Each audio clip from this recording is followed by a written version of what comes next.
ay si Yasimaris. Pero hindi po ako mag-ari na tong videos na ito. Ang videos ko po dun ay nasa isa pong YouTube, Yasimaris po. Makikita niyo po ang aking face doon. So ako din po yung nagpagagawa sa kanila ng kwento. Tapos, si Maria Sophia naman po ang gumawa nito.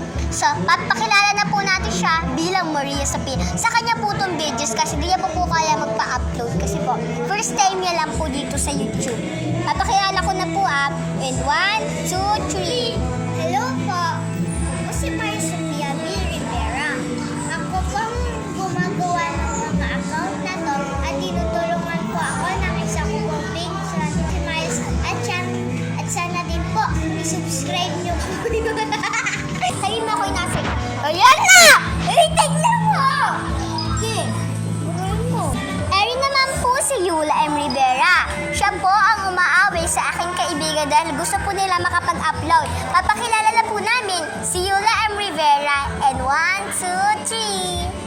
Hello guys! Ako meron ako dito kasama pinsan na nakapag siya yung account. Pagkatapos na meron ako kasi papakilala sa inyo na isang bakla siya.